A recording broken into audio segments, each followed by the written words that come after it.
building housing Hamas operatives, a command center used by a senior official in Hamas's naval forces, an operational asset used by Hamas located within a mosque, and an asset used by the terror group for intelligence. The retaliatory strikes come as over 700 Israelis have been confirmed murdered by the Hamas onslaught. The Israeli Health Ministry this morning, being Monday, saying around 2,400 are wounded, with over 300 of the injured in serious condition. Well, let's now go to northern Israel, where our correspondent Pierre Kloschendler is standing by. Pierre, the worries are that this could become a war on all borders with Hezbollah in the north there. What are you seeing on the ground there this morning? I don't know if you're able to hear what's happening. There's a loud noise of uncrewed aerial vehicles that are patrolling the skies between Israel and Lebanon at this moment. And it's been an incessant loud noise here where we're standing on the Israeli-Lebanese border in an undisclosed location for obvious security reasons. But let me show you a little bit the lay of the land here. There is a first wall, which is more of a protective wall. And then behind that wall, there is another wall, which is on the blue line, which is the UN-recognized Israel-Lebanese border in this section of the border in Western Galilee. The situation looks quite on the way to the border. We've seen a few crews of reserve soldiers camping on the side of the roads. We've seen them also patrolling along the roads. There's some roadblocks along the roads leading to the border, but we haven't seen, at least it's not in the public eye, we haven't seen the reinforcements that everybody's talking about, although what we understand is that those reinforcements are not in the same amount as the forces of the IDF streaming towards the Gaza Strip. Yet there is an obvious reason to reinforce the northern border to contain any possible escalation into a multi-front theatrical operation. And this is why at this moment there are reinforcements and the IDF is in a heightened state of alert. Pierre Kloschendler, correspondent there in northern Israel, no doubt will be coming to you later on in the day for more updates. With me here in studio, meantime, is retired Colonel Dr. Jacques Neria, the former Deputy Head of Assessment for Israeli Military Intelligence and the former Foreign Policy Advisor to Prime Minister Yitzhak Rabin, and Guy Azriel, I-24 News Senior Producer and Correspondent. Gentlemen, good morning and thank you for being here. I'd like to start with this notification that we have just got. The Thai Foreign Ministry says that 12 nationals were killed, 8 wounded, and 11 kidnapped in southern Israel. How many more foreign nationals, apart from Israelis, are we likely to hear that have actually been captured into the Gaza Strip? And what then would be Hamas's aims with foreign nationals as opposed to perhaps Jews or Israelis? Well, the foreign nationals could be also Jews. But the thing is that what we know is that several hostages who carry, lots of Israelis carry double nationality. So we're talking about Americans, we're talking about Mexicans, we're talking about Europeans. And I think that this will, in a way, weigh very much when the Egyptians will talk to Hamas about releasing at least the women and the kids. This is the first priority right now. And I think that they will concentrate on that.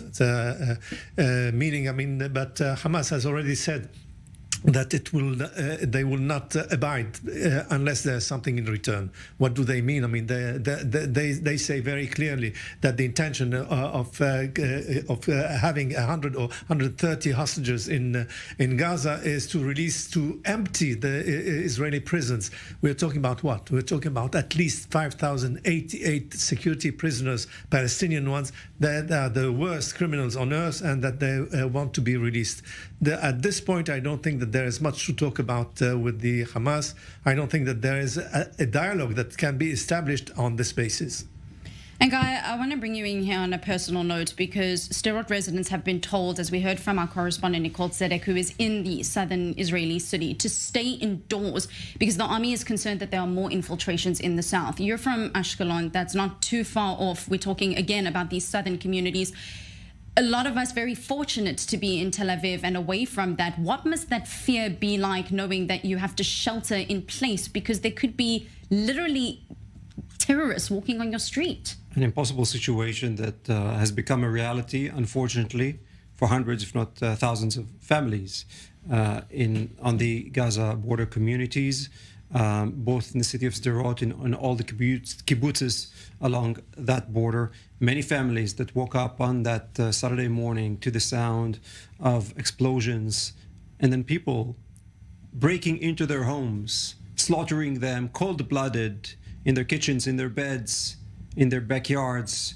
The extent of that devastation has not been fully understood yet because Israeli forces, our rescue teams, have not really arrived to all the scenes of these kibbutzes, to all the neighborhoods, to all the houses. So the number of casualties could grow. But even in the days and the hours that followed, people were stranded in their homes for many hours, sometimes since Saturday morning, without being able to leave, without having to get any supplies. But beyond that, fearing that someone is outside, ready to break in and ready to slaughter them, as they did to hundreds, if not more, of Israelis already killed in the hands of these cold-blooded murderers. And Doctor, I want to move a bit to the political angle here because no doubt Israeli Prime Minister Benjamin Netanyahu has his hands full at the moment dealing with the security situation. The first point of call, trying to make sure that these infiltrations are pushed back and that there are no terrorists in Israel, and then obviously to figure out what the retaliation will be from there. But we haven't heard a word from his hardline coalition members. Why is that? Why would they not feel the need to possibly reassure the public or to speak? We do know that there was a statement put out about the fact that they do support a unity government, but there hasn't been much reassurance in the sense of telling the public that they hear, they're aware, and just radio silence almost. Well, you know, when the guns sound, the muses are silent. And I wouldn't say that Ben Gvir and Smotrich are muses, but I mean, they realize that they're facing a disaster. They're facing a political disaster. The Israeli public will certainly judge this government after the war and ask for accounting. And I think that this is one of the reasons that they don't have anything to say. But they don't understand the situation. Most of them have not served in the army. They don't know what. They haven't even put a uniform one day. So what do you expect from those people to give you an advice about how to conduct a war with Hamas? How not to be surprised? I mean, they are good in giving advices, but right now they understand that should not show because the people would be very critical of them. Speaking of some of those residents that perhaps may be critical, I'd like to cross now to our correspondent Nicole Zedek, who is standing by for us in Sderot in southern Israel. Nicole, the reports coming out that the army is asking residents to stay indoors, to make sure that their front doors are locked, their windows are closed, and not to open up for anyone. They are concerned of more infiltrations. We know that there are about 6 locations around the country at the moment. What are you seeing and hearing on the ground? Exactly, Batya. It is a very dangerous and ongoing situation here in the south. As you said, residents urged to stay inside, lock their doors, because this is one of the active scenes here in Sderot. But we are hearing that, as I did hear earlier, very, very heavy exchange of gunfire between Israeli soldiers and the Hamas terrorists. We now are hearing reports that 5 terrorists were killed in this area. Those gunshots I heard were less than 500 meters away in a field nearby. And so we are hearing those reports now that 5 of those terrorists were killed. We're not hearing any reports of active hostage situations at this time either, but all of this as Israeli soldiers continue to sweep the area, cleanse the streets. They're going door to door. They're looking through gardens, looking through these fields, blocking off streets, just like you can see behind me here. This is one of the many different roadblocks that are taking place all throughout these southern areas as Israeli forces are really trying to get a hold on the situation and see how many more terrorists continue to be in the area.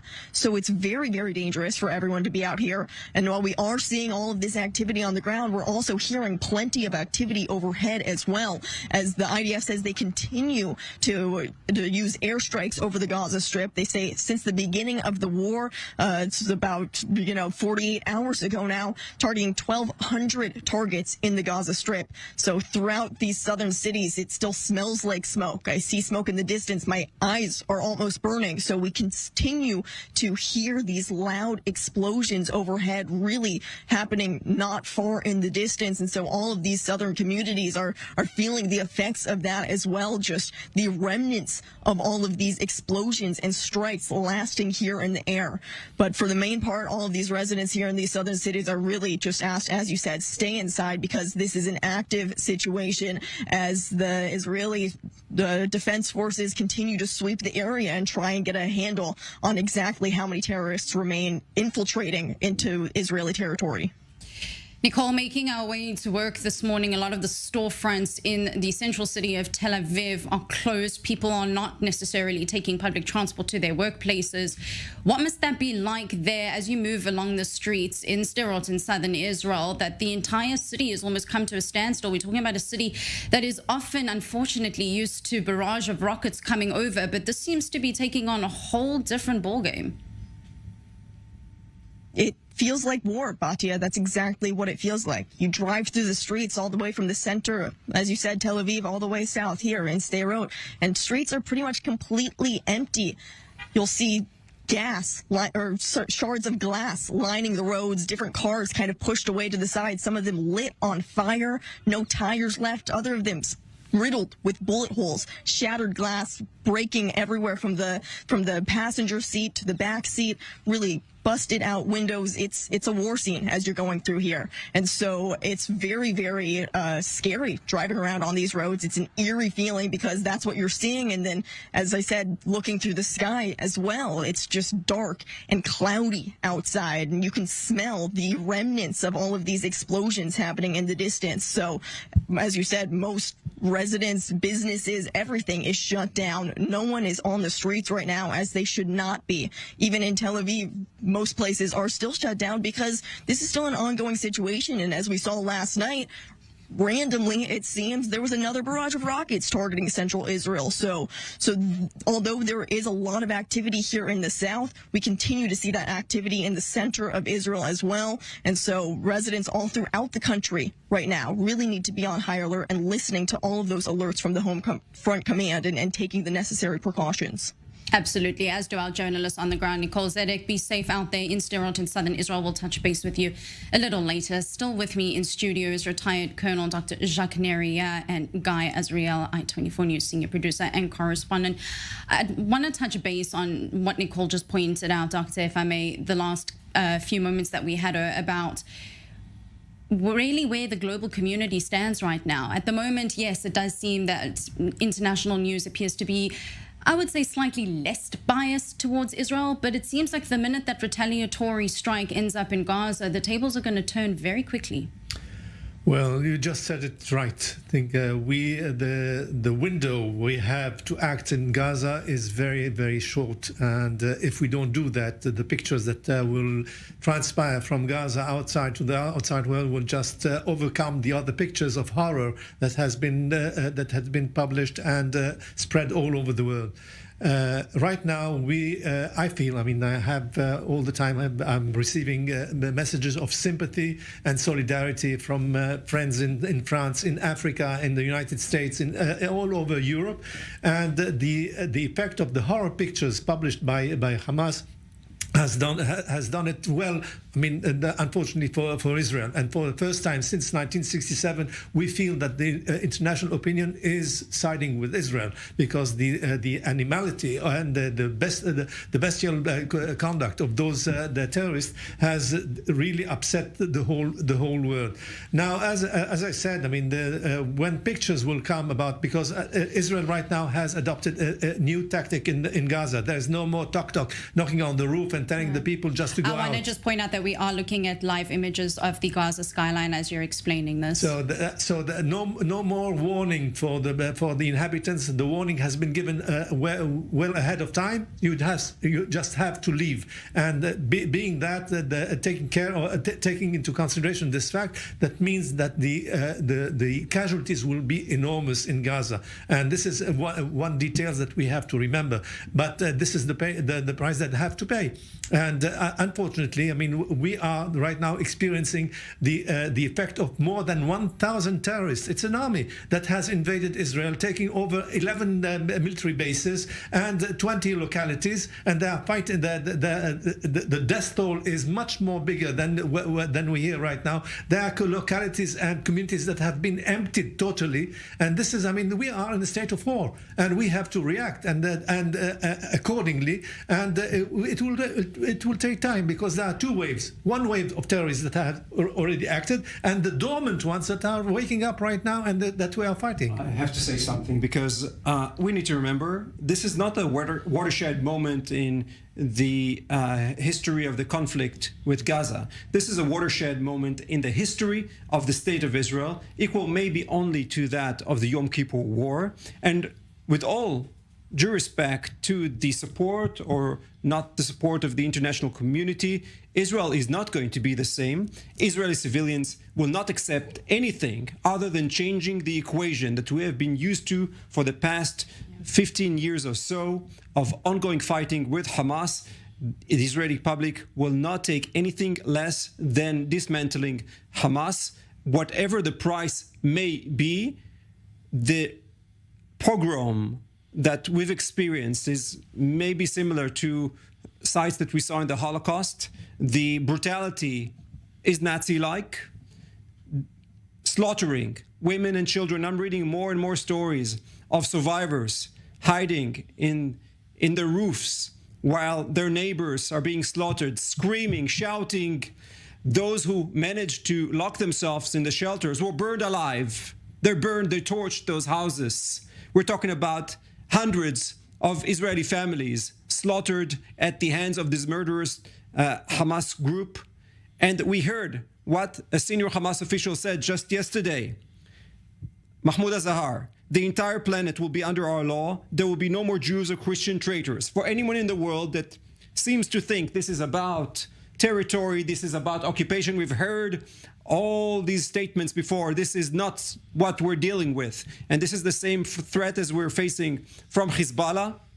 And if Israel is not acting now in a way that changes the equation, perhaps taking over Gaza, whatever that may take, the Israeli Republic will not accept anything less than that. I would add, I mean, that this is a failure of two concepts, two ideologies. One ideology, political one, trying to contain Hamas and giving Hamas is interested by economy, by money, by Qatari dollars and so on, and just using this element to make a difference between the Palestinian Authority and Hamas, and weakening as much as possible the Palestinian Authority in order to. We could afford that, feeling and believing that we could coexist with Hamas, and Hamas just used us, used the money, used all the policy and turned into a monster. This is one thing. And the second thing is the failure of the strategy on the ground. The wall that we constructed and cost us more than 4 billion shekels facing Gaza has proven to be ineffective, and it was just blown up in several places, several breaches. And this is we could not imagine that Hamas, we had in our mind a small militia, was so sophisticated that it copied into the minute details the master plan that Hezbollah has done on the northern border, and adopted it. We just looked at 2 months ago about on a drill that that Hezbollah had in South Lebanon. And we laughed. We saw that motorcycles, they were attacking the wall with motorcycles. Said, oh, this is what they have. Indeed, this is what they did. They blew up in several places the fence, and they entered Israel first with the motorcycles. And this is what they did. I mean, we have to just adopt a different policy and towards Hamas and towards our enemy. We cannot be complacent. This is not. We have to stop being arrogant, and we have to look at the reality and treat it as such. We have paid a heavy price in '73. And I thought that this was the biggest lesson we had. I was a young lieutenant at the time, and I thought that this would not be repeated. And now it's repeated. It's even worse. It's even worse.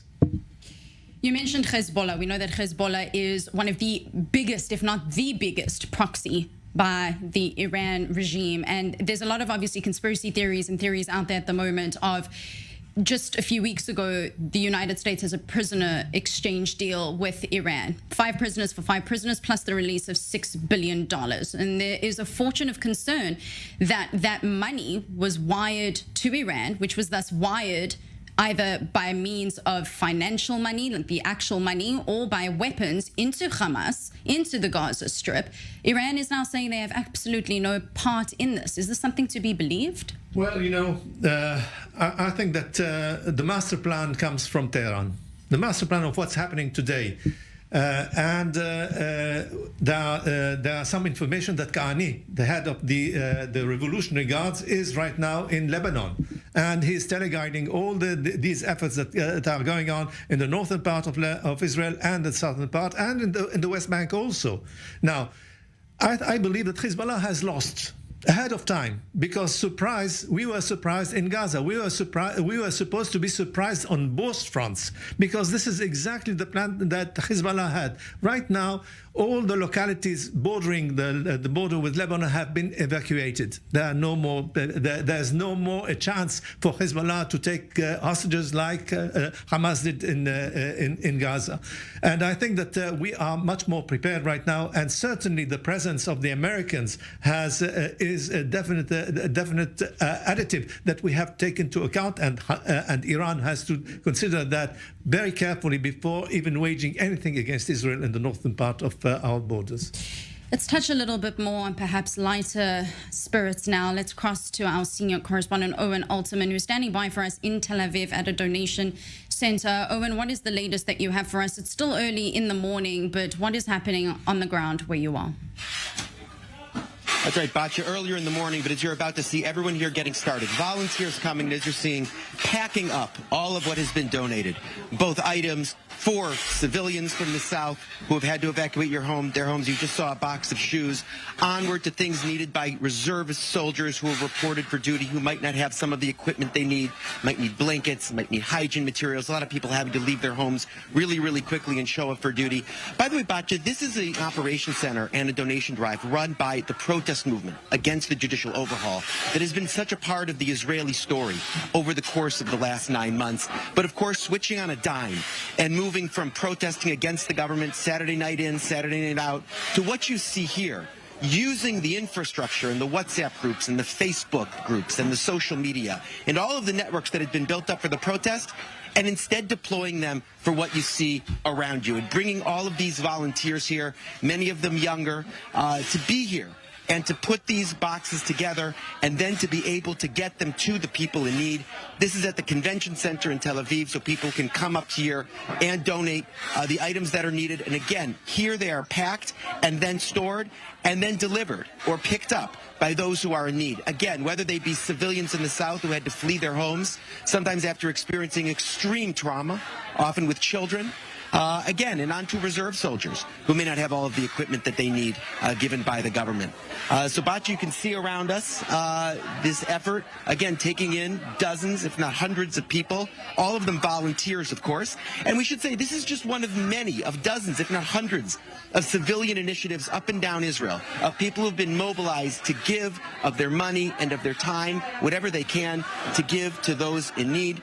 In some cases, maybe goods the government should have provided, but in many cases not, as you can see here, goods that seem directed more towards civilians, again, and all that they have experienced. Batya.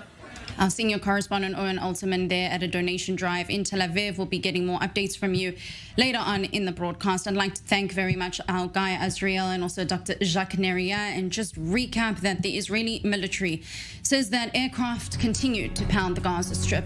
That objective clear: to devastate the capabilities of the Hamas terror group. Among the targets hit in recent hours, several command posts, building housing Hamas operatives, buildings housing weapons depots, and also operational assets used by Hamas that were stored in mosques as well as schools.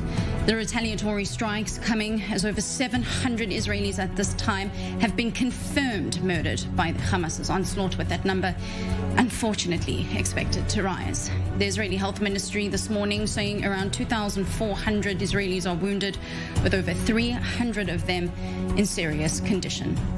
We'll be bringing you more updates here on Breaking News editions throughout the day on the i24 News Desk. But if anything you missed, make sure to check out our website at i24news.tv and, of course, our social media pages. And remember, the best thing that you can do at the moment, besides staying safe, is sharing the correct information on social media and making sure the world is aware of what